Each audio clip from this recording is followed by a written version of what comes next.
saya belajar bahasa Arab di Indonesia hampir 7 tahun lamanya. Kemudian datang ke sini ternyata 7 tahun bahasa yang telah saya pelajari betul-betul tidak dipahami oleh semua orang. Karena semua orang di sini berbahasa bahasa Darija namanya, bahasa Darija Tunisia, bahasa Arab tapi, eee, bukan bahasa Arab resmi. Hampir semua makanan tuh pasti dikasih zaitun, entah itu sambal, terus sayur-sayur sayur-sayuran, mau kuah, mau hampir pokoknya setiap makanan tuh pasti ada zaitunnya. Bahkan kita beli roti, kita beli seperti yang dibilang Nata, Malawi, kita beli malfub, itu pasti ada dikasih zaitun.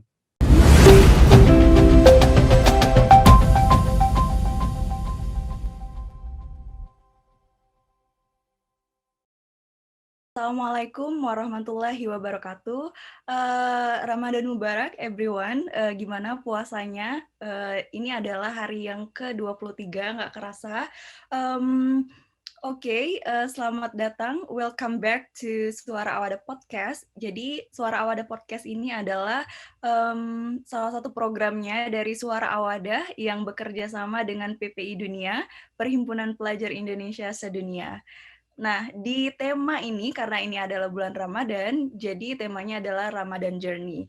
Ramadan Journey ini kumpulan dari video-video kita berkeliling ke beberapa negara yang ada di dunia, yang insya Allah mencakup seluruh benua yang ada di dunia. Oke, nggak kerasa, ini adalah video episode kelima, kita akan berbincang-bincang dengan bintang tamu kita, yang langsung saya culik dari Tunisia. Mereka sekarang sedang menimba ilmu di sana, di Tunisia. Kita akan bertanya-tanya bagaimana mereka studi di sana, tentang pariwisata apa yang bisa mungkin direkomendasikan untuk teman-teman yang akan menonton kita di video ini, dan juga tentunya sesuai dengan topik kita kali ini, yaitu Ramadan di Tunisia itu keunikannya apa sih, dan apa bedanya dengan tradisinya yang ada di Indonesia. Oke, langsung aja. Di sini saya, Putri Ananda, sudah mengundang 2 orang pria dari Indonesia, kebanggaan kita, Indonesia dari Tunisia. Halo Kak Mazin dan juga Kak Nata, apa kabar? Halo Halo, Kak. assalamualaikum. Alhamdulillah sehat Kak Putri. Alhamdulillah.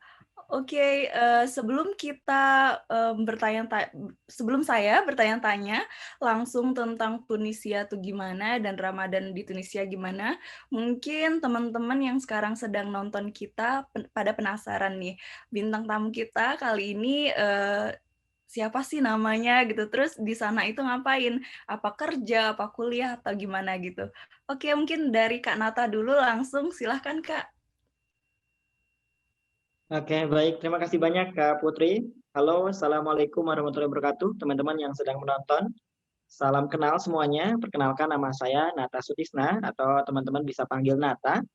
Dan di Tunisia saya sedang menempuh pendidikan S1 di Universitas Az-Zaitunah Tunisia. Adapun di Indonesia saya tinggal di Purwakarta, Jawa Barat, teman-teman semuanya. Oke, berarti di sana lagi studi ya Kak ya?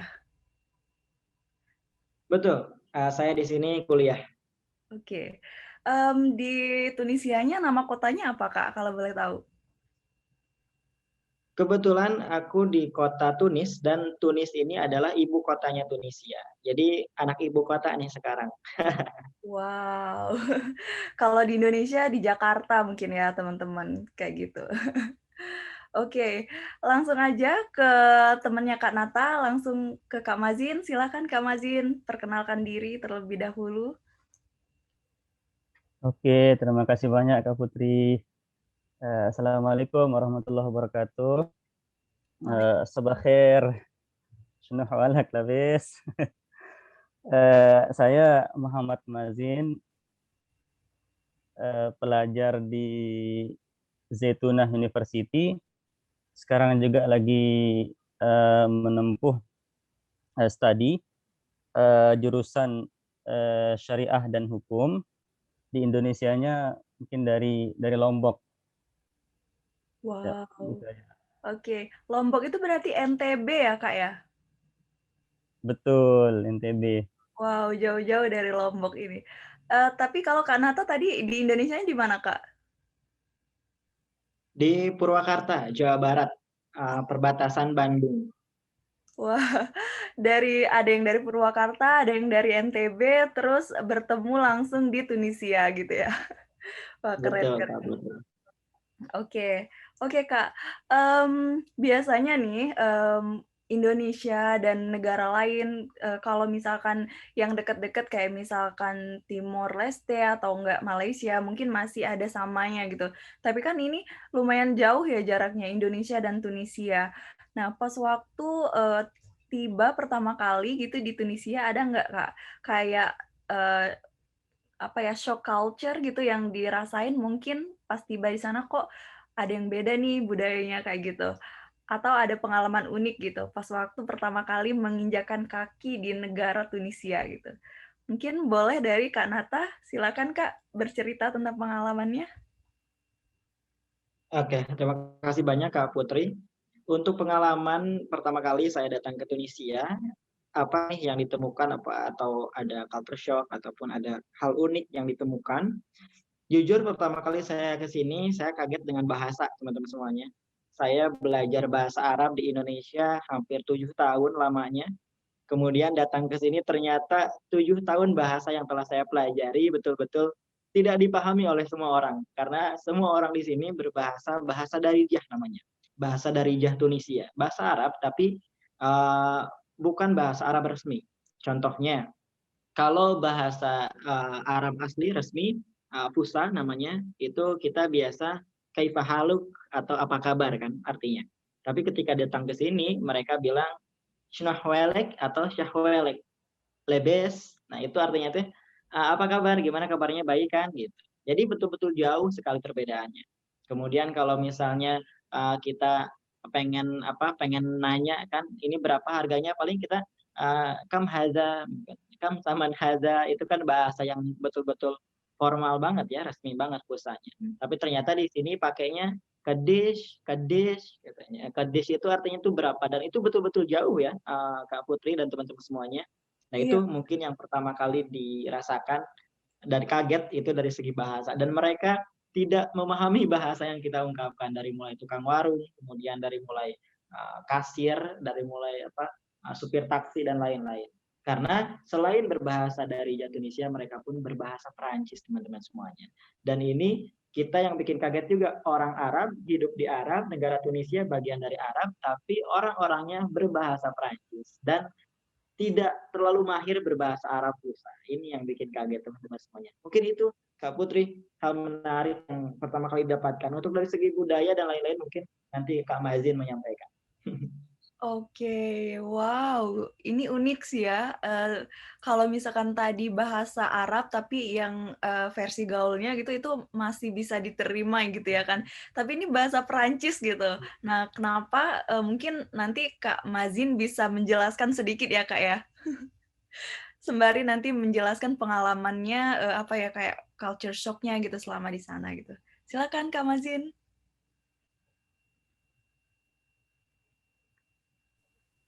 Baik, terima kasih Kak Putri.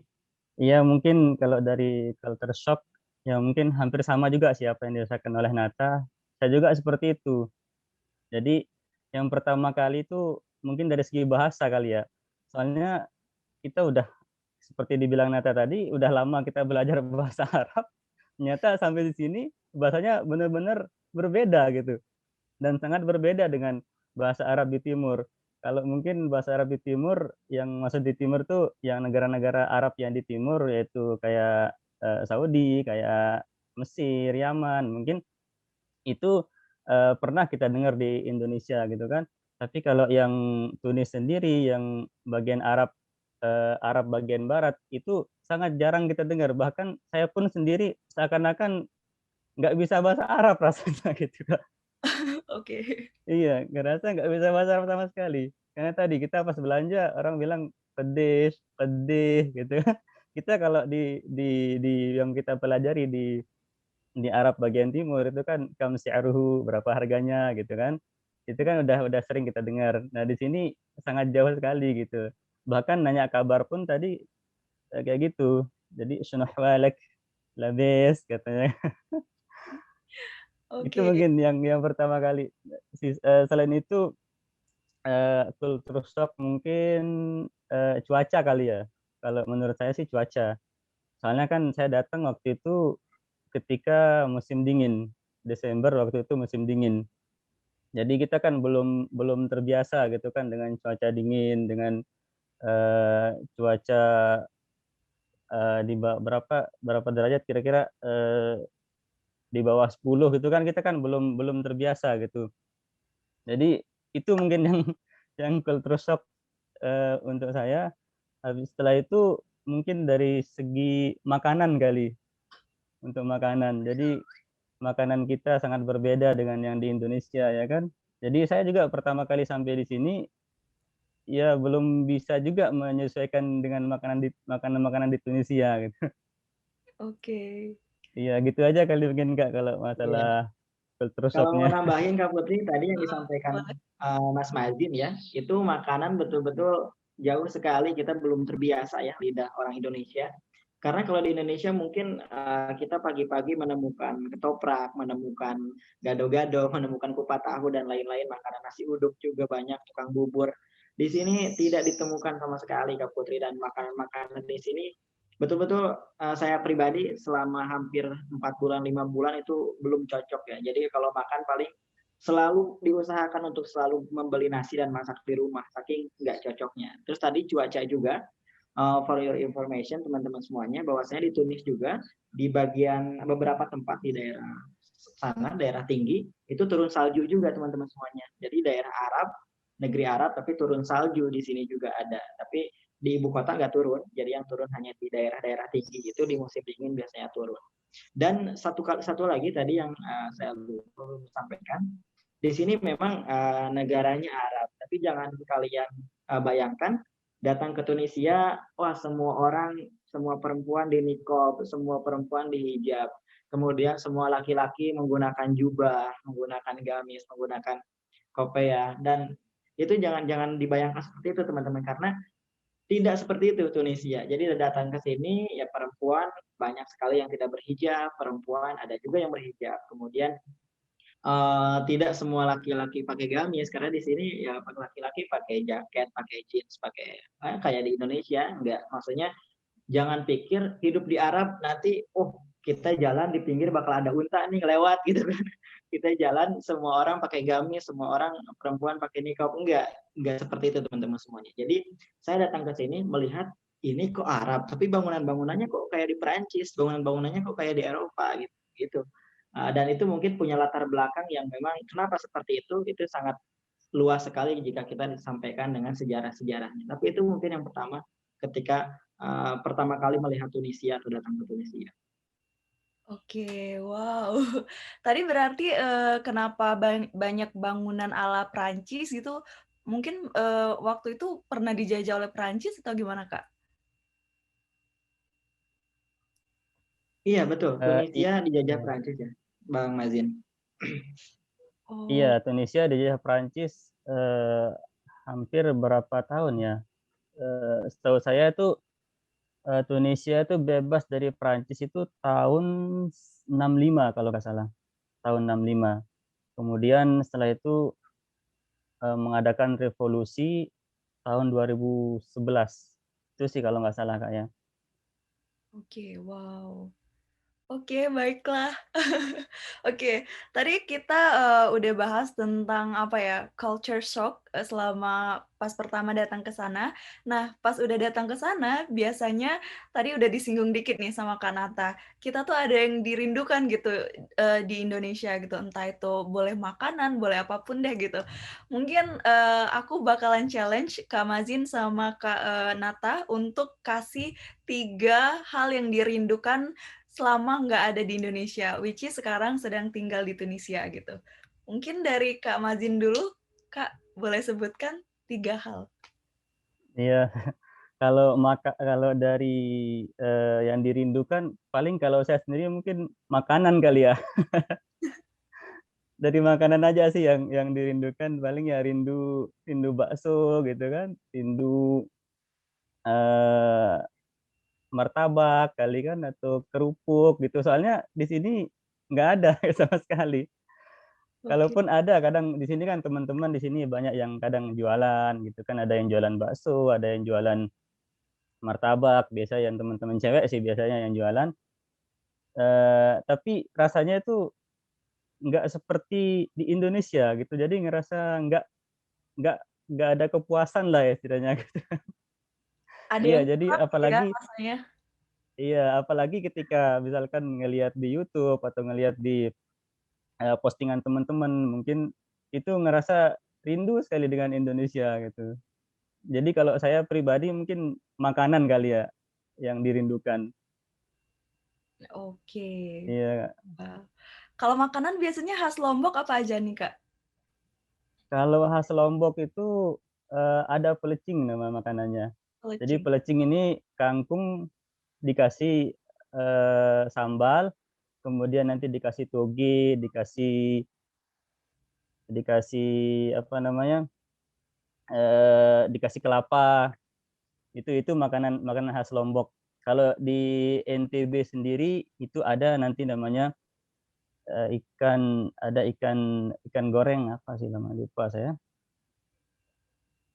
Ayam goreng sorry sorry ayam goreng taliwang. Itu Oh, kalau di NTB itu dari Sumbawa. Kalau Lombok sendiri sih makanan khasnya pelecing namanya. oke. Dan itu nggak Tuh. bisa diwujudkan di Tunisia gitu ya, Kak ya? Nggak bisa. Harus pulang dulu ya ke kampung Iya halaman. harus pulang dulu. Oke. Dari Kak Nata sendiri gimana, Kak? Yang dirindukan apa sih di Indonesia Em, gitu? banyak sekali hal-hal yang dirindukan di Indonesia. Pertama, kalau dari segi makanan, mungkin semua diaspora yang di luar negeri sangat-sangat merindukan makanan Indonesia. Karena kalau saya pengen nilai, kayaknya makanan Indonesia itu terenak sedunia kayaknya ya. Segala apapun bisa jadi makanan di Indonesia. Dari mulai aci, satu bahan itu bisa jadi berbagai makanan. Itu di Indonesia ya. Kalau di Sunda kan ada banyak cilok, cimol, kemudian ya banyak peraci-acian batagor, somai pun pakai aci juga. Itu dari aci doang dan itu bisa jadi banyak atau berbagai model makanan itu di Indonesia. Saking kayaknya mungkin ya rempah-rempah dan lain-lain di Indonesia. Jadi yang pertama dan paling utama pasti makanan ya, itu yang tadi disampaikan Mas Mazin juga. Kemudian yang kedua yang memang tidak bisa diwujudkan ya, kerinduan ini adalah rindu keluarga, kumpul ya pastinya. Karena apa ya, kita kan dulu maksudnya SMP nggak tinggal di rumah karena sambil pesantren. Kemudian SMA nggak tinggal di rumah karena sambil pesantren juga. Jadi waktu sama keluarga SMP SMA tuh betul-betul terbatas. Mungkin liburan musim atau liburan Idul Fitri doang kumpul. Karena memang tadi selalu dihabiskan dengan di pesantren. Lulus SMA, lulus pesantren ternyata kuliahnya malah ke luar negeri. Jadi betul-betul makin jauh lagi dengan keluarga itu mungkin yang dirindukan ya tentunya keluarga. Kemudian yang ketiga apa ya, merindukan jalan-jalan sore pakai motor kali ya kalau di rumah karena di sini kita kemana-mana jalan Kak Putri. Jadi kalau di Indonesia mungkin kemana-mana pakai motor, kemana-mana ya pakai motor ya kemana-mana. Tapi kalau di sini mungkin kita lebih sering atau kebanyakan jalan. Gitu. Mungkin itu tiga yang dirindukan. Sebetulnya banyak sekali. Jadi teman-teman yang nggak kesebut namanya jangan sedih ya. Sebetulnya mau disebut cuma kayaknya cukup tiga tadi disampaikan Kak Putri. Oke. Oke. Kalau tadi, oh ya karena di Purwakarta jadi makanan, apa ya, di sana khasnya peracian ya, Kak, ya? Cimol, terus, cireng ya, Iya, pokoknya Sunda, aci-acian Sunda. ya? Oh ya, Sunda. Iya, betul, betul, betul. Oke, wow Kemudian menarik lotek, karedok banyak sekali ya makanan-makanan ya, Sunda. aduh itu. Tapi kalau untuk makanan di Tunisia sendiri, kayak misalnya kalau kita negara apa India gitu, itu kan bayangan kita tuh makanannya kayak kari-kari gitu. Nah kalau Tunisia makanannya seperti apa sih Kak? Kalau misalkan digambarkan gitu? Mungkin dari Kak Nata deh langsung. Oke, di Tunisia itu di sini kita sering makan ini. Kalau misalnya kita keluar kelas atau istirahat ya, kita kadang beli banyak sih junk food di sini. Contohnya ada yang namanya Melawi, kemudian Malfu, itu jadi semacam sandwich. Itu bahannya apa ya Mas Fajin? Terigu atau apa ya? Intinya kayak sandwich modelnya. Atau ada juga yang pakai roti. Nah, kemudian di dalamnya kita Gandum isi ya, dengan kentang, dari kita isi gandum. dengan kentang, kita isi dengan sayuran, kita isi dengan tomat, dengan cabai, dengan zaitun. Itu mungkin model yang paling ringan dan sering kita beli karena memang sangat simpel sekali, instan ya. Kemudian makanan yang lain-lain itu seperti apa ya Mas? Yang apa? Masyrubat gitu yang kita sayur-sayur gitu. Jadi di sini memang banyak sekali kuah-kuah atau sayur-sayur seperti sop. Cuma rasanya ya begitu, saya sampai sekarang masih belum suka juga rasanya gitu. Sepertinya itu deh kayaknya, jadi lebih banyak ke makanan-makanan yang berair di sini. Kalau Oke. dari segi makannya. Tapi kalau apa ya, saya tidak bisa menggambarkan juga sih gimana jelasnya. Mungkin Mas Mazin bisa menggambarkan. Oke, mungkin sedikit dari Baik, Kak Mazin juga ya. iya. Kalau dari makanan mungkin ya, itu mungkin tadi yang disebutkan Nata, mungkin dari makanan-makanan junk food, makanan-makanan yang biasa dibeli sama teman-teman kali ya. Ada juga makanan kuskusi di sini namanya, yang makanan ini saya rasa itu kayaknya khas di Tunisia. Karena di negara-negara Arab lainnya itu belum pernah saya temukan atau belum pernah dengar kali namanya makanan kuskusi. Dia ini makanan dari gandum. Makanan dari gandum biasanya dikasih bumbu, terus dikasih kacang-kacangan, dikasih kismis, itu yang kurma kering itu loh. Dikasih kismis, kemudian dikasih kambing. Nah itu. Jadi kita kalau setiap misalkan ada acara-acara orang tahlilan, misalnya ada yang meninggal atau ada acara-acara nikahan misalnya di sini, kita tuh biasanya pasti dikasih kuskusi itu. Oh. Itu awalnya saya juga nggak suka juga awalnya dengan makanan itu, karena ngerasa aneh gitu kan. Tapi setelah lama-lama mencoba, setelah sering mencoba makan, alhamdulillah sekarang jadi suka. Iya, apalagi dengan kuah kambingnya itu. Itu lebih biasa nanti ada kismisnya, ada manisan-manisannya gitu. Itu. Dan apalagi ya? Di makanan mungkin di Tunis ini zaitun kali ya, karena Tunis ini kan terkenal dengan penghasil zaitun. Jadi hampir semua makanan tuh pasti dikasih zaitun, entah itu sambal, terus sayur-sayuran, mau kuah, mau hampir pokoknya setiap makanan tuh pasti ada zaitunnya. Bahkan kita beli roti, kita beli seperti yang dibilang Nata, Malawi, kita beli malfub, itu pasti ada dikasih zaitun. Itu mungkin karena penghasil zaitun kali ya. Kayak gitu kali ya. Oke, wow, berarti Terus kalau teman-teman lihat juga bakal ini Kak Putri bakal menemukan itu ada sayur, ada sop, ada kuah. Kita dicocol pakai roti. Itu teman-teman mungkin di Indonesia asing ya roti, kemudian dicocol ke sop, ke kuah. Kan itu nggak mungkin ya kalau di Indonesia. Tapi di sini saya pernah makan namanya lablabi. Jadi lablabi itu kayak sop gitu, kuah. Kemudian nanti dicocol oleh roti yang namanya roti baguette. Dipotong-potong, dijadiin bubur gitu. wow. Jadi mungkin Betul-betul, teman-teman wow. yang nanti after corona ya, after pandemik ini gitu, nanti mau melancong ke Tunisia, silakan ya tadi mencoba makanan-makanan khas langsung dari Tunisia yang sudah disebutkan baik tadi dari Kak Mazin juga dan Kak Nata juga gitu ya. Namanya juga unik-unik, jadi saya juga penasaran nih gitu. Tapi kapan gitu ya bisa langsung nyobain. Oke. Terus tadi kan Oh kita ada Kak menamakan. Ada satu lagi Kak kayaknya asidah namanya. Nama lengkapnya Asidah Go Go, Kak Putri. wow. Asidah juga biasa dimakan pas Maulid ya, gitu. Maulid Nabi. Oh, oke. Kalau jadi di Sumatera Selatan ya, saya kan dari Sumatera Selatan. Kita tuh juga ada kayak makanan pas apa ya, doa-doa gitu sebelum bulan Ramadan gitu. Itu namanya bubur suro, mungkin semacam seperti itu ya. Manis juga Iya, gitu. di Sunda ada, di Sunda namanya bubur suro juga. Oh, berarti Ada. sama nggak sama di Tunisia? Iya. Kalau kayaknya mungkin dari segi manisnya sama ya, sama-sama manis. Tapi mungkin asidah beda ya teksturnya, Mas Mazin. Oke. Unik juga ya kalau kita ngebahas tentang makanan gitu. Oke, mungkin tadi kan kita udah mengulik-ngulik nih tentang makanan khas dari Tunisia langsung gitu. Nah, gimana sih kalau misalkan nanti suatu saat saya atau teman-teman nih langsung mau melancong ke Tunisia gitu. Tapi pastinya selain makanan, tadi kita juga pengen tahu gitu karakter dari budayanya, salah satunya karakter orang-orang di Tunisia tuh gimana gitu, Kak. Karena kan biar kita juga bisa adjust, sesuaikan gitu kan pas nanti jalan-jalan atau tinggal di Tunisia gitu.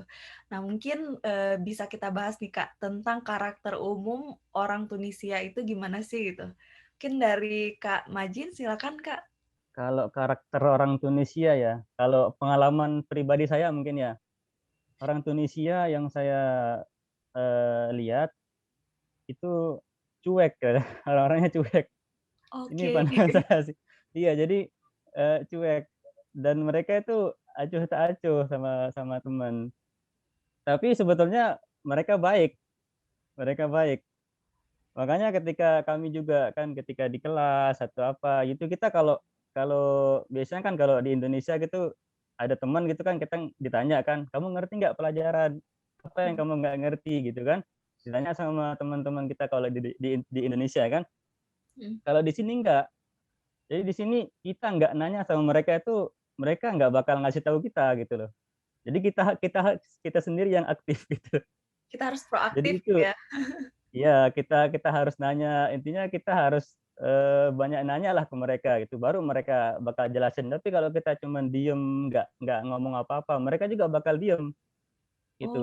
Dan oke. kadang kalau ketemu di jalan, itu padahal kita satu kelas gitu loh, Mhm. tapi mereka, ya udah mereka lewat, kita juga lewat gitu, nggak ada saling tegur sapa. Itu sih pengalaman pengalaman saya sih ya. Mhm. Tapi di sisi lain mereka, itu baik sih sebetulnya, mereka baik. Dan bahkan orang-orang di sini ya kalau pengalaman saya itu, orang-orang di sini pun ketika memberi kita sesuatu, itu mereka nggak ngomong. Contoh misalkan, memberi kita di bulan Ramadan lah, misalkan contohnya mereka kasih takjil atau mereka ngasih bukaan puasa, itu mereka nggak ngomong, "Ini," gitu, mereka langsung pergi. Jadi mereka manggil kita, ngasih, langsung pergi, nggak ada ngomong-ngomong. Kalau kita mungkin kan, ini semoga bermanfaat, semoga bisa, dikasih ke teman-teman gitu kan. Mhm. Kalau mereka enggak. Jadi pengalaman saya seperti itu. Cuman ngasih, habis itu ya udah langsung pergi. Jadi mungkin bedanya ya teman-teman yang sekarang menyaksikan kita kalau budaya orang Indonesia kan basa-basi itu adalah kayak keharusan gitu ya. Maksudnya biar terlihat ramah gitu. Tapi kalau orang Tunisia langsung straight to the point kali ya tipe orangnya ya. Ya Kak ya. Iya kayak gitu, ya. Iya Oke. dan bahkan mereka itu kalau pengalaman saya ya mereka nggak suka kita banyak misalkan kita mau ngomong tentang ini, jadi kita arahkan dulu, pembukaan dulu, ini itu, mereka nggak suka. Mereka langsung lah, "Ish indak?" katanya. "Apa? Ada apa? Ada apa keperluanmu?" Gitu loh. Oke. Mereka langsung gitu. Jadi langsung langsung, jangan banyak, apa ya, basa-basi gitulah intinya. Langsung aja to the point gitu, apa keperluanmu, langsung ngomong gitu. Makanya, itulah menurut menurut saya sih yang saya lihat ya.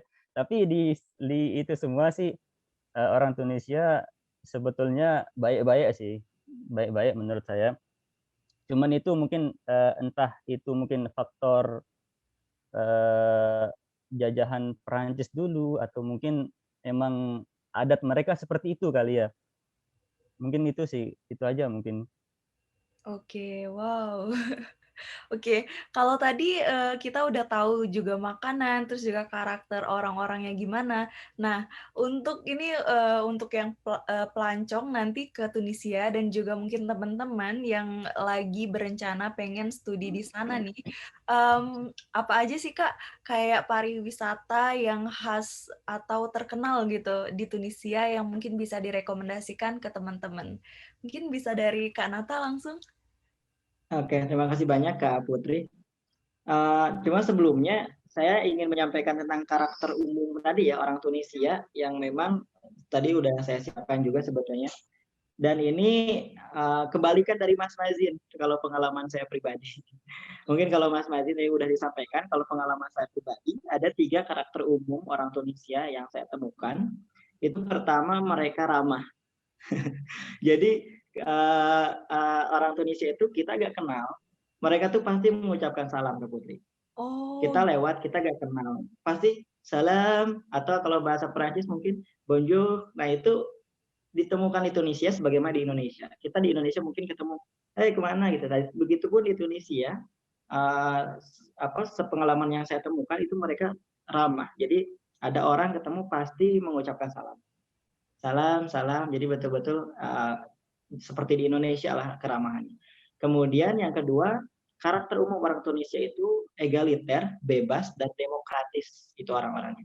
Jadi maksud egaliter di sini karena memang tadi disampaikan jajahan Prancis, maksud egaliter atau cuek di sini. Jadi memang orang Tunisia juga cuek, tapi dari pengalaman saya mereka itu cuek dalam hal permasalahan pribadi atau privasi, khususnya dalam masalah keberagamaan.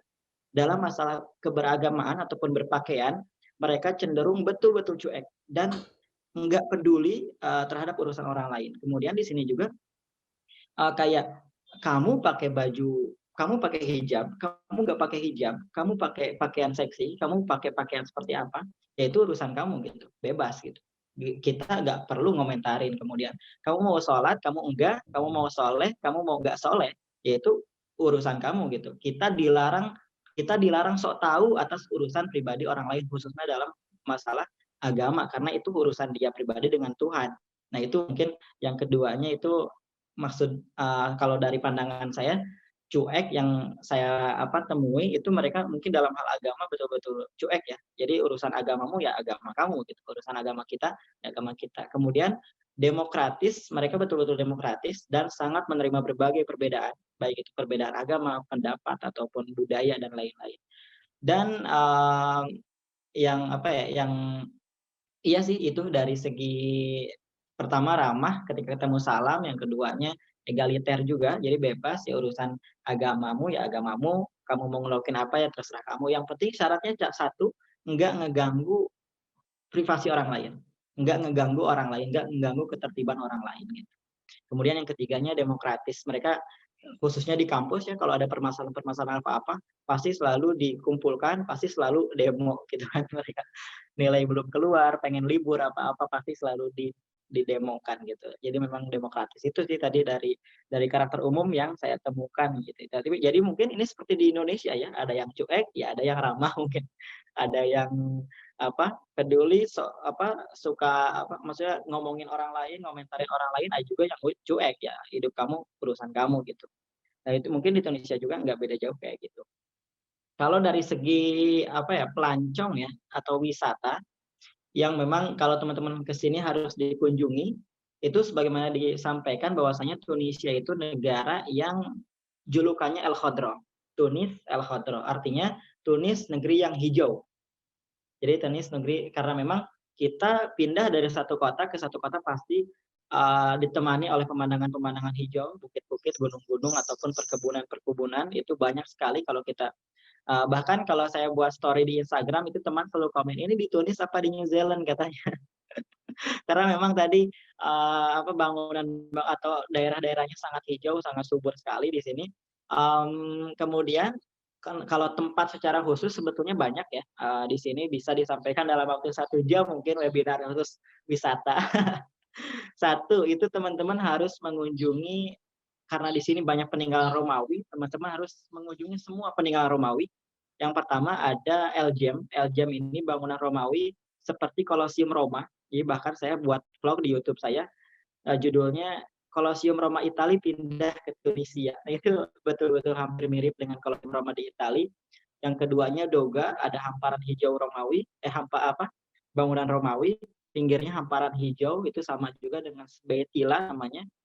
Elgem, Sbaitila, Doga, dan Odna Archaeological Site itu di kota Tunis juga sekitar setengah jam di sini. Itu dari segi bangunan-bangunan Romawi yang pertama.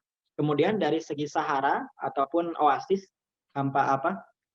padang pasir, unta, kita main bareng unta di sana, oasis juga, ada air terjun di tengah padang pasir, itu kita bisa pergi ke Shebika, Tuzer, dan Duz ya di sana.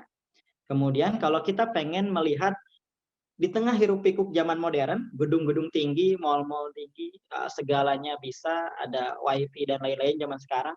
Teman-teman datang ke kota yang di dalamnya itu masyarakat bersatu dengan tanah. Itu namanya di daerah Berber. Jadi di sini juga ada suku, kalau di Indonesia ada suku Dayak, suku Baduy, Papua. Itu kalau di sini ada yang namanya suku Berber, mereka rumahnya itu di bawah tanah. Jadi kalau zaman sekarang bangun rumah ke atas, kalau orang Berber bangun rumah ke bawah tanah. Jadi kita masih temukan di Tunisia namanya, ada di Tatawin, ada di Shenini, dan ada di Matmata namanya. Itu bisa kita temukan. Jadi 3 ya, kalau pengen ke yang hijau-hijau bangunan Romawi, ada Elgem, Doga, Sbaitila, Odna, banyak lagi sebetulnya. Kemudian kalau pengen ke Sahara, ada Tuzer, ada Dus, ada Shebika, main unta, kuda di sana, oasis camping di tengah padang pasir.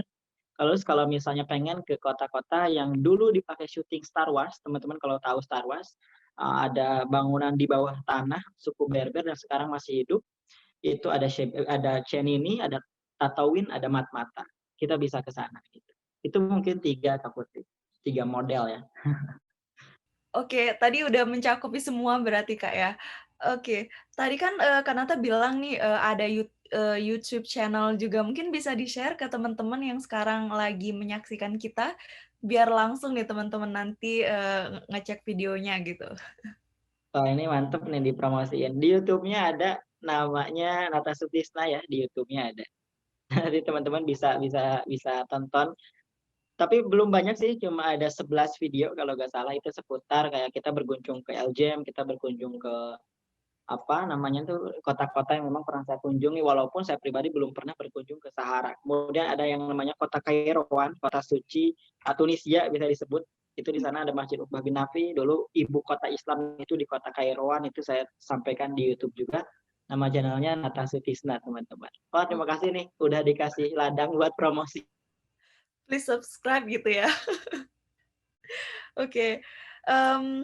Kalau dari Kak Mazin nih Kak, untuk agama orang di Tunisia itu kebanyakan agama apa sih Kak? Terus mungkin di Tunisia tuh ada nggak sih kayak dialek gitu, kayak di Indonesia kan bahasa Jawa ada tersendiri gitu, mungkin bahasa NTB ada tersendiri gitu, Sulawesi ada tersendiri, Sumatera juga ada tersendiri gitu. Kalau di Tunisia sendiri gimana Kak Mazin? Iya, tadi kan yang disebutkan Nata itu mungkin wisata yang sifatnya sejarah, itu kayak Elgem, terus kayak Duz, terus kayak di Doga mungkin kan. Saya mungkin sedikit menambahkan, jadi di Tunisia juga karena letaknya di sekitaran Laut Mediterania, jadi di Tunisia juga terkenal dengan pantainya. Jadi pantainya di Tunisia ini indah-indah sekali gitu loh. Yang saya rekomend itu, jadi ada wisata namanya Sidi Bu Said, itu bisa dibilang wisata murah dan indah.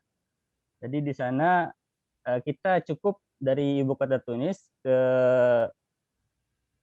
Sidi Bu Said itu sekitar 30 menit kalau nggak salah, kita pakai metro, kita pakai kereta di sana, dan bisa dibilang low budget gitu karena murah sekali.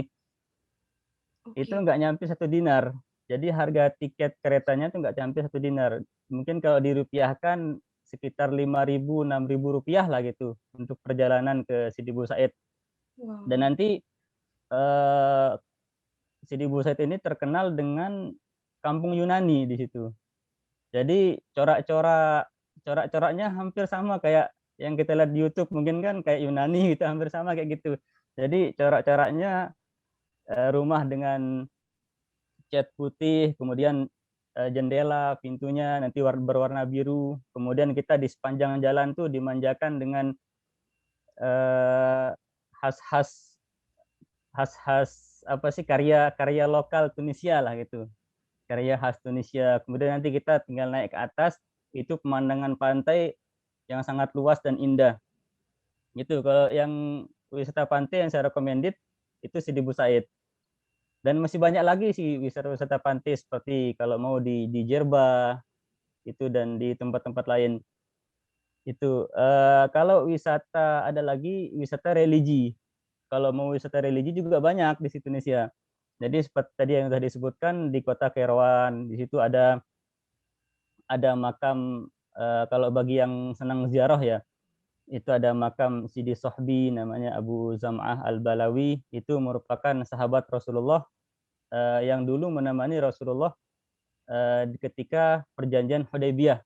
Kalau teman-teman pernah dengar kan, itu ditemani oleh Sidi Sohbi. Kemudian ada Masjid Uqbah bin Nafi, kemudian nanti ada masjid tertua di Tunisia, di situ Masjid Zaitunah juga namanya, hampir sama dengan Jami' Zaitunah yang di Tunisia.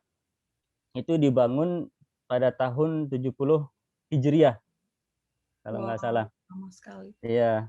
Dan masih banyak lagi kalau mau wisata religi, ada juga Masjid Malik bin Anas yang di Kartaj, ada juga kalau mau yang di Tunisia ya sendiri yang di ibu kota, ada Masjid Jami' Zaitunah, dan itu corak-corak bangunan itu khas gitu menurut saya tuh, khas sesuai dengan nuansa Islami pada zaman itu. Jadi kita kalau lihat itu kagum gitu loh. Bahkan orang-orang yang non muslim pun banyak yang berziarah ke situ. Jadi melihat khas bangunan-bangunan yang di Tunisia, yang khas bangunan corak nuansa Islam pada zamannya kayak gitulah. Oke. Tadi itu apa tadi pertanyaannya Kak Putri? Oke. Oke, berarti, di sana tuh bangunannya kalau misalkan kita melancong ke Tunisia, yang saya tangkap nih, kita tuh kayak nggak cuma jalan-jalan doang gitu, tapi kita juga bisa sambil jalan-jalan tapi belajar sejarah gitu ya, mungkin zaman dulu gitu, tentang Tunisia lah gitu ya. Oke, untuk tadi yang selanjutnya, Kak Mazin, kalau di Tunisia itu keberagaman kebudayaannya gimana sih? Kayak misalkan agama mereka, hampir semuanya apa, kayak di Indonesia kan mayoritasnya Islam gitu kan. Terus, ada nggak kayak dialek-dialek khusus gitu di sana? Iya, kalau dari segi agama ya di Tunisia hampir kita bilang 98% Muslim. Jadi hampir semua orang Muslim. Tapi ada sih agama di Indonesia itu agama Yahudi ada. Yahudi ada, tapi itu kelompok kecil. Bisa dibilang hanya 1% atau bahkan kalau kata orang tuanya sendiri itu nggak nyampe 1% lah. 0,0 sekian gitu loh. Jadi hampir kebanyakan Muslim di Tunisia.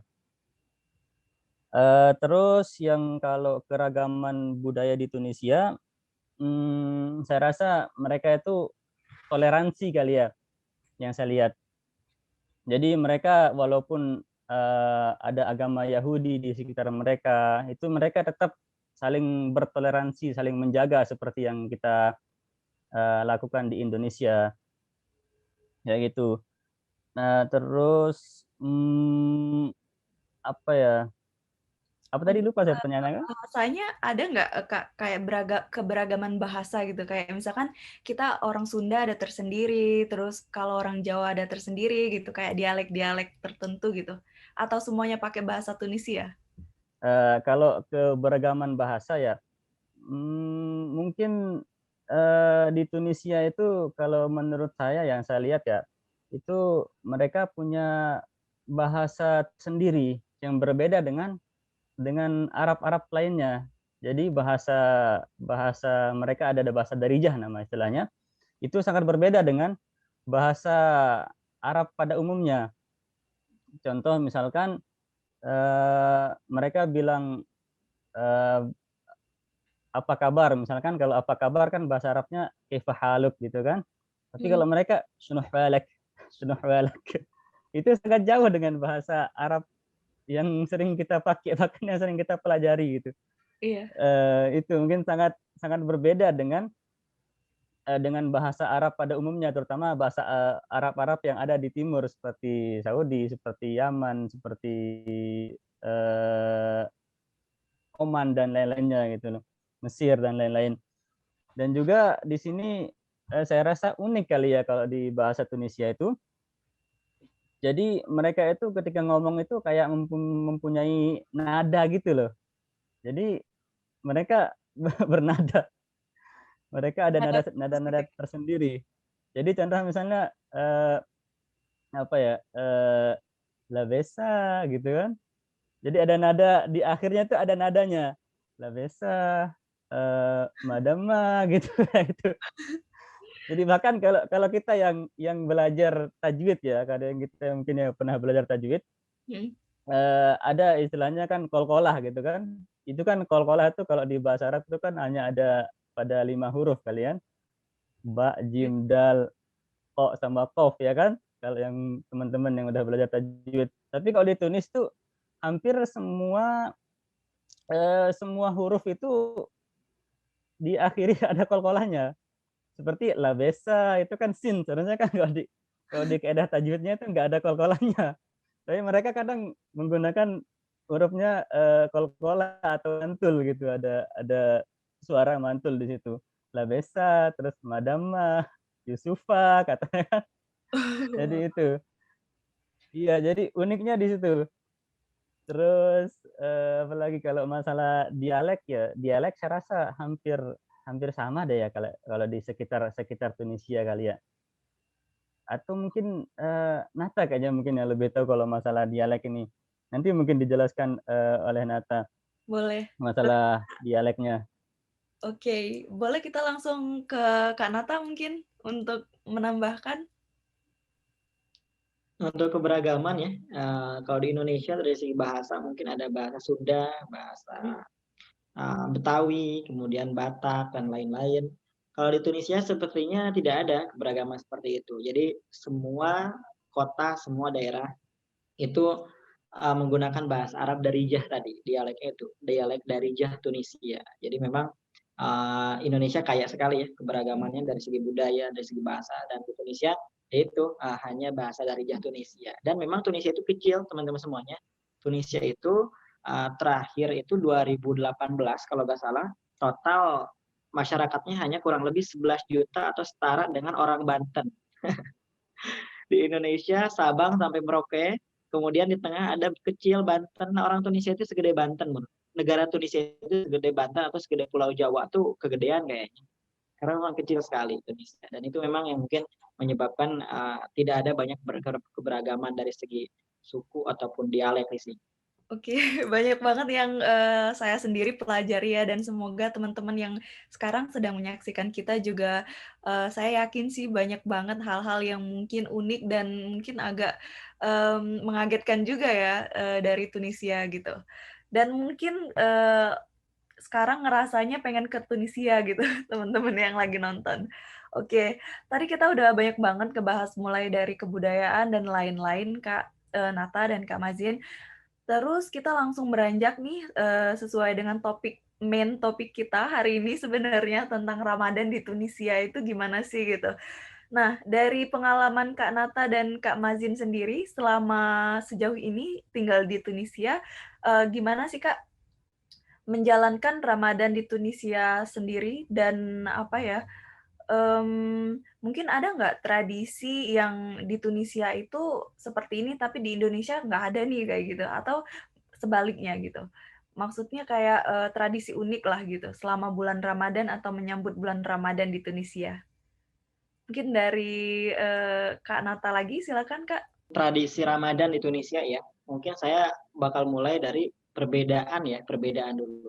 Perbedaan dari segi waktu ini betul-betul jelas sekali. Kalau di Indonesia mungkin kita 4:30 atau jam 5 itu udah azan subuh, kemudian maghrib jam 6 atau jam 6 kurang, mungkin jam 5.50.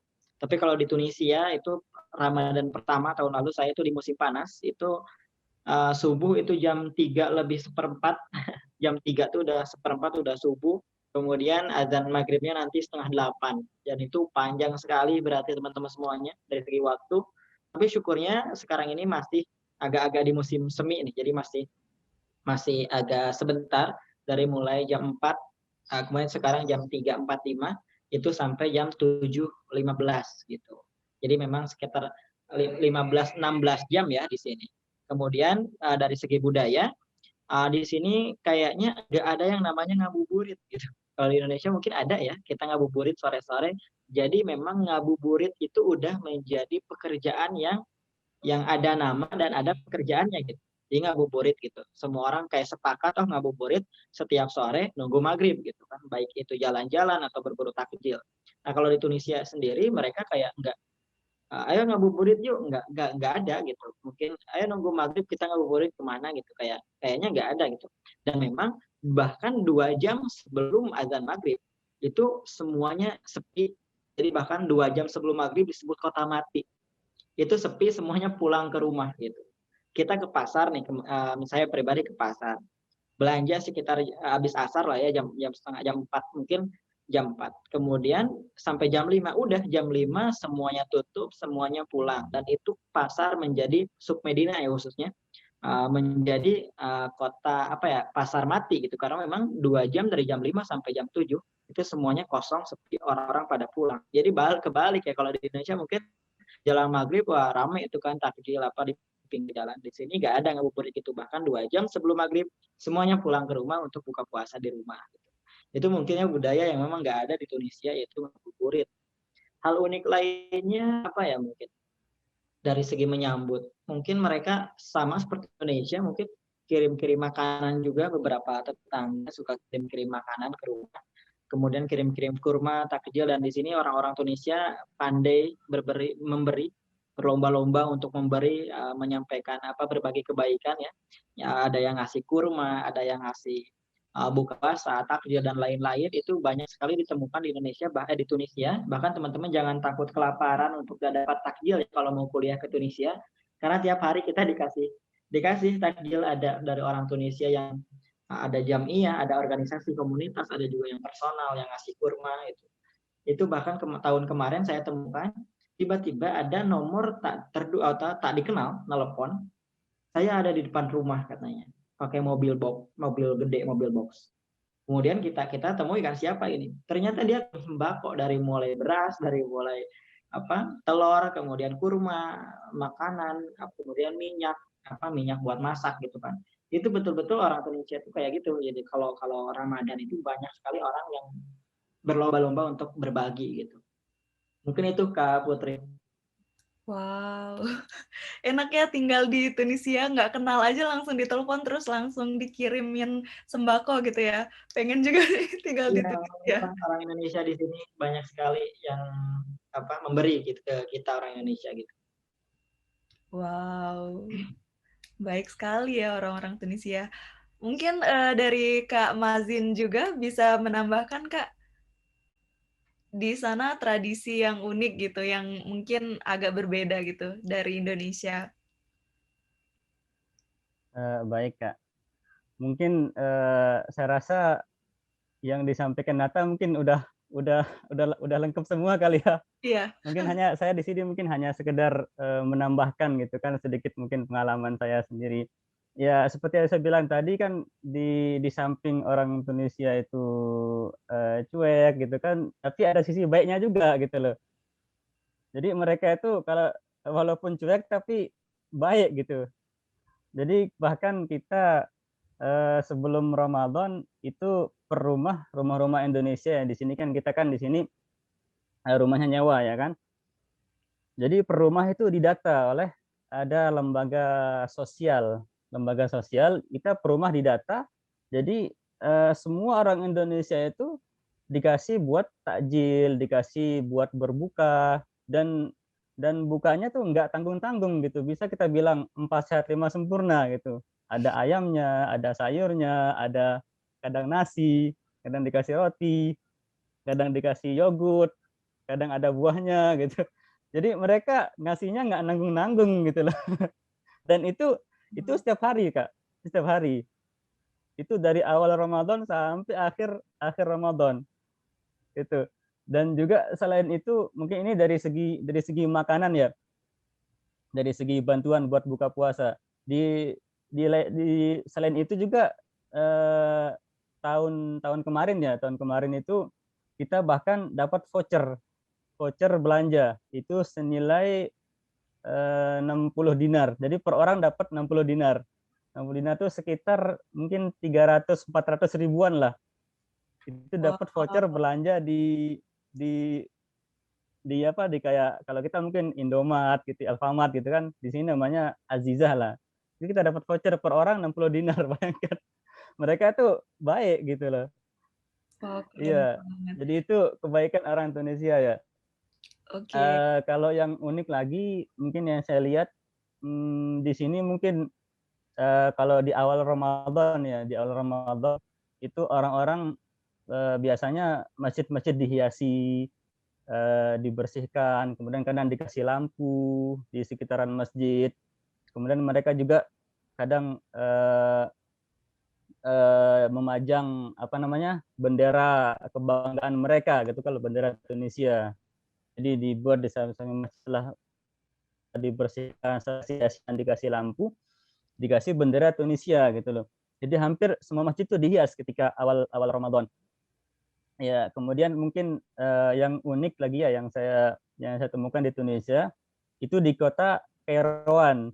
Itu yang saya bilang tadi, kota Kairouan itu tanda berbuka puasa itu jadi ada meriamnya gitu loh. Wow. Jadi tanda azan maghrib itu ada meriam di situ. Jadi ketika meriam itu berbunyi, berarti itu udah waktunya berbuka puasa. Itu kali yang unik ya yang saya temukan di Tunisia. Oke. Gitu. Kalau di sana ada Ramadan sale gitu nggak, Kak, di Indonesia? Kalau di Indonesia kan kayak misalkan di beberapa toko ya kan ada Ramadan sale gitu, diskon sampai 50% gitu. Nah, kalau di Tunisia sendiri ada nggak? Mungkin dari Kak Nata?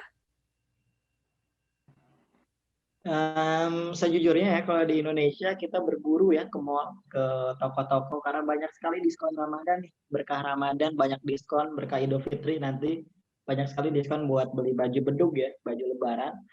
Kalau di sini sepertinya nggak ada secara khusus ya. Oh, Ramadan dikasih ada diskon secara khusus dan memang setiap tahun selalu ada. Kayaknya kalau seperti itu sebagaimana semarak di Indonesia ya, kayaknya enggak, saya pribadi belum menemukan. Mungkin kalau Mas Mazin mungkin pernah ke mall di bulan Ramadan, mungkin lihat. Tapi kalau saya pribadi belum menemukan gitu ya, spesial khusus Ramadan, banyak diskon, ayo beli gitu kan.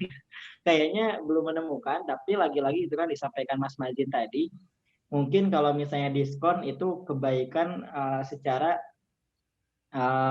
perusahaan atau secara pabrik gitu ya.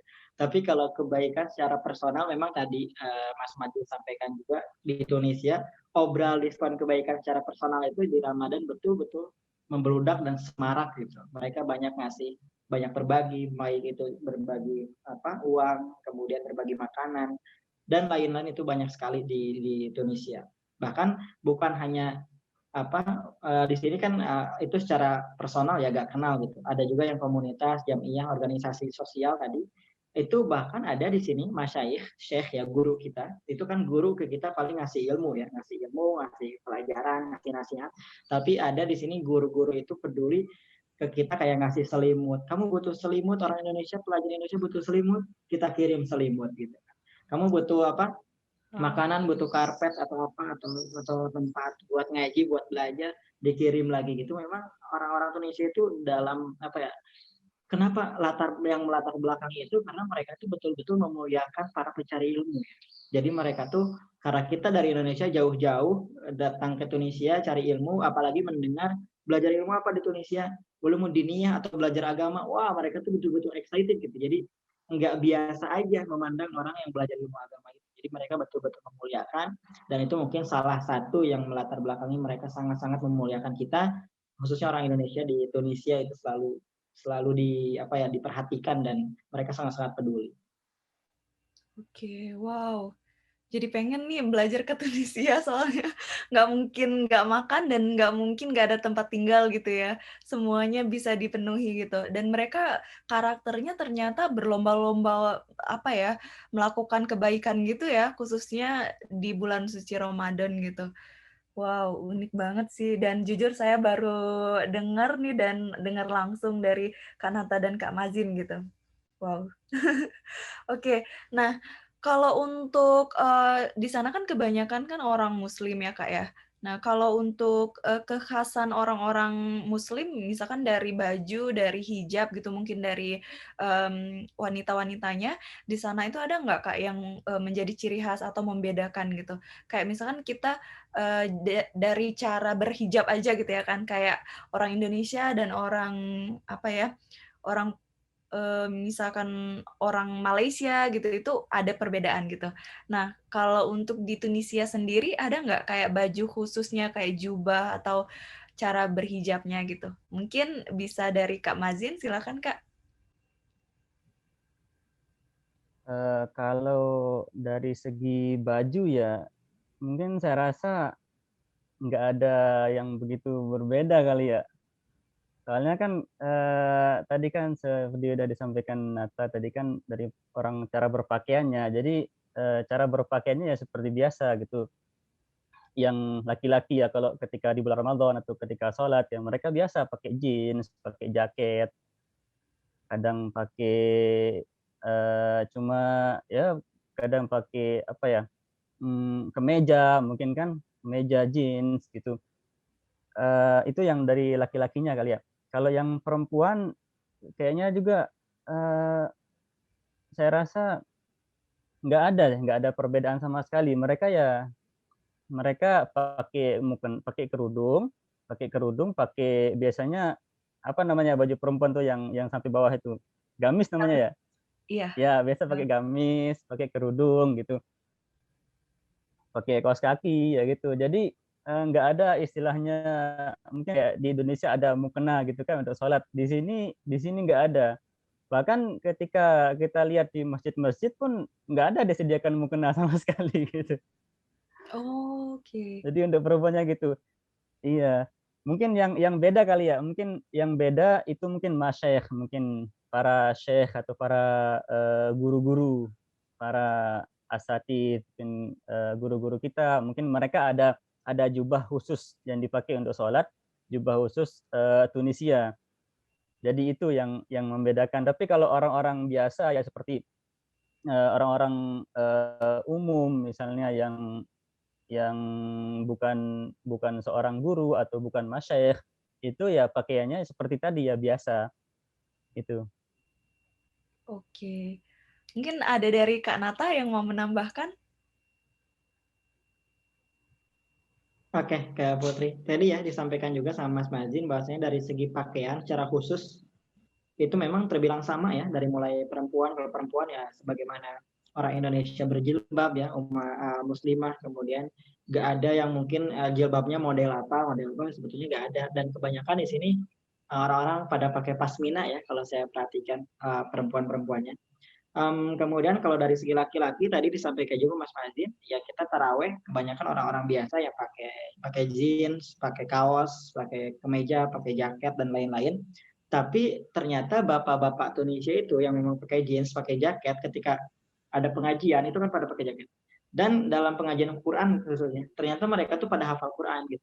Pakai kemeja apa, pakai jaket jeans, kemudian celana jeans, pakai intinya nggak pakai peci, nggak pakai jubah ya, tapi ternyata mereka tuh hampir hafal Al-Quran rata-rata semuanya. Bahkan ketika di suatu masjid imam ada bacaan yang keliru, itu rata-rata di belakang tuh pada pada ngebenerin gitu langsung. Itu luar biasanya. Adapun tadi baju khas Tunis, ada yang namanya kalau laki-laki itu libas taklid di Tunisia, kayak jubah khusus yang memang sakral, dipakai oleh imam-imam, dipakai pengajian, dipakai pernikahan, dipakai acara-acara besar negara, itu biasa dipakai. Dan nama kopiahnya atau topinya namanya syashia. Syashia itu ada yang banyak juga syashia, ada warna merah, ada kuning, hijau, hitam. Itu syashia itu pecinya ya gitu. Kemudian perempuan ya tadi tidak beda jauh sebagaimana di Indonesia. Oke, wow. Wow, unik ya. Tentang Tunisia. Nggak kerasa nih kita udah mau selesai, Kak Nata, Kak Mazin. Tapi sebelum itu, last but not least, saya mau tanya untuk pertanyaan terakhirnya, yaitu boleh dong share ke kita, ke saya dan teman-teman yang sekarang sedang menyaksikan kita, em, apa sih Kak tips dan triksnya gitu ketika tinggal di Tunisia dan tetap menjalankan ibadah puasa gitu, walaupun mungkin puasanya lebih panjang di sana, terus juga cuacanya juga berbeda dari Indonesia gitu. Mungkin bisa dari Kak Mazin, silakan Kak.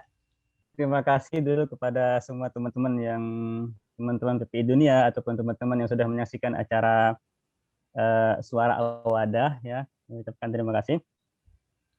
Untuk mungkin tips dan trik berpuasa di Tunisia, ya mungkin kita dalam menjalankan ibadah puasa ini kan menunjukkan sebuah ketaatan kita, sejauh mana ketaatan kita kepada Allah Subhanahu wa taala ya kan.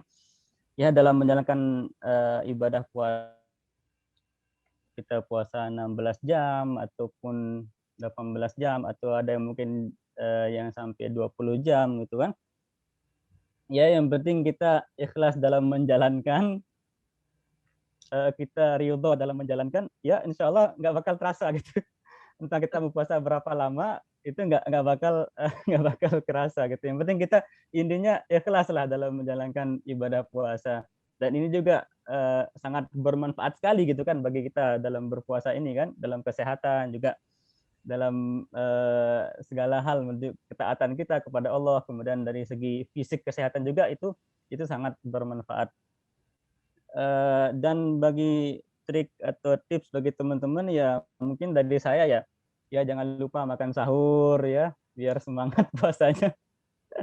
Iya benar. Kemudian ya banyak minum susu mungkin ya, terus banyak-banyak minum air putih kali biar semakin fresh gitu dalam menjalankan ibadah puasa dan menjalankan kegiatan-kegiatan yang lain. Mungkin itu saja dari saya, Kak. Oke, wow. Artinya sabar dan ikhlas dan juga penuhi kebutuhan energinya ya dengan makan sahur yang banyak ya. Oke, Iya, oke. Terakhir benar-benar dari Kak. Oke, terima kasih Kak Mazin. Terakhir mungkin dari Kak Nata, apa nih Kak tips dan triknya untuk kita semua? Wow, tips dan trik ya dalam menjalankan ibadah puasa di Tunisia. Kalau suatu saat nanti teman-teman pergi ke Tunisia, kemudian Ramadan di sini, menjalankan puasa di sini, mungkin sebagaimana kita ketahui ya, dimanapun berada, entah itu di Jepang, entah itu di Tunisia, bahwasanya kita meyakini Ramadan adalah momentum di mana kita memperbanyak atau memaksimalkan ibadah kita, kemudian memperbaiki kualitas ibadah kita. Dan ketika teman-teman pergi ke Tunisia, teman-teman jangan takut untuk tidak punya wadah dalam mengekspresikan kemaksimalan ibadah, karena di sini banyak sekali masjid-masjid. Kalau sekarang mungkin pandemi ya, kalau mungkin lagi nggak pandemi nanti itu talaki pengajian dihidupkan di sini. Jadi teman-teman jangan nggak, jadi kita kayak nggak punya alasan kayak kenapa nggak belajar, nggak ada guru atau nggak ada yang buka ngaji, karena itu bukan alasan. Semuanya di sini sangat terbuka. Bahkan teman-teman yang mungkin khususnya yang hafal Quran atau mungkin yang pengen murojaah Quran, itu kita tarawih semalam itu 1 juz. Di masjid-masjid itu tarawih, beberapa masjid 1 juz semalamnya itu. Jadi itu bisa sambil dengerin imam sambil murojaah Al-Qur'annya gitu. Kemudian ya dari segi kesehatan juga tadi Mas Najib sudah sampaikan bahwasanya karena memang lama ya puasa di sini, jadi teman-teman jangan lupa untuk memaksimalkan sahurnya. Kemudian buka puasanya juga di sini banyak sekali kurma, jadi teman-teman jangan takut untuk untuk nggak tahu nih buka dengan apa, karena di sini memang di luar Ramadan tuh banyak sekali kurma, teman-teman bisa makan kurma tiap hari. Dan tadi disampaikan juga keadaan Ramadan di Tunisia, semua orang berlomba-lomba berbagi, teman-teman jangan takut kelaparan. Jadi intinya di Ramadan ini ya cukup aja sebagaimana kita umumnya, yaitu memaksimalkan ibadah, terus memperkuat atau memperbaiki kualitas ibadah kita. Dan tentunya jangan lupa untuk sahur, untuk buka puasa dengan yang manis-manis.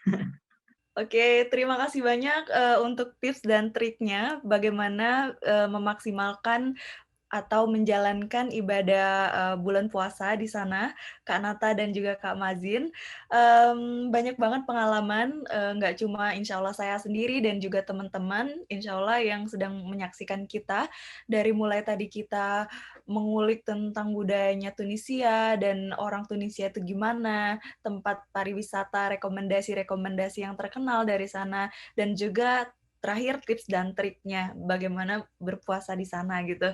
Wow, by the way sekarang saya tinggal di Jepang teman-teman dan setiap hari saya itu makan kurma yang diimpor oleh orang Jepang dari Tunisia gitu. Jadi mungkin terkenal banget ya kurma dari Tunisia dan kualitasnya bagus gitu. Oke, terima kasih banyak sekali lagi untuk waktu dan kesempatannya sudah berkenan kami undang dari tim Suara Awada, Kak Nata dan juga Kak Mazin. Untuk terakhir nih Kak, mungkin bisa dipromosikan Instagram-nya. Nanti kita akan upload video ini di YouTube-nya Suara Awada dan juga Instagram-nya Suara Awada dan PPI Dunia. Mungkin dari Kak Mazin, boleh disebutkan nama Instagram-nya? Instagram Mazin Marzuki namanya. Oke. Mazin Marzuki. Oke. Kalau Kak Nata, Instagram-nya boleh dipromosikan Kak? Oh ya, Instagram saya @nataadmanas ST. Kemudian YouTube-nya Nata Sutisna. Bisa di subscribe dan ditonton ya video-videonya. Oke, oke, terima kasih banyak teman-teman sudah berkenan hadir dan juga teman-teman yang sudah menyaksikan video ini. Jangan lupa juga like, komen, dan juga subscribe YouTube channelnya Suara Awada dan juga aktifkan ya tombol loncengnya di bawah video ini untuk mendapatkan notifikasi terbaru kalau kita upload video terbaru atau kegiatan webinar dan semacamnya gitu. Dan jangan lupa juga kita dari Suara Awada punya akun Instagram di @suaraawada. Terakhirnya pakai H gitu ya. Oke teman-teman, nggak kerasa kita udah sampai di penghujung acara. Saya Putri Ananda, pamit undur diri. Sekali lagi, ini adalah salah satu programnya dari Suara Awada yang bekerja sama dengan PPI Dunia, Perhimpunan Pelajar Indonesia Sedunia. Ramadan Mubarak, happy upcoming Eid Mubarak semuanya. Semoga selalu sehat sampai nanti kita merayakan Lebaran atau Idul Fitri ya teman-teman. Sekali lagi saya pamit undur diri. Wassalamualaikum warahmatullahi wabarakatuh. Sampai jumpa di video selanjutnya. Terima kasih.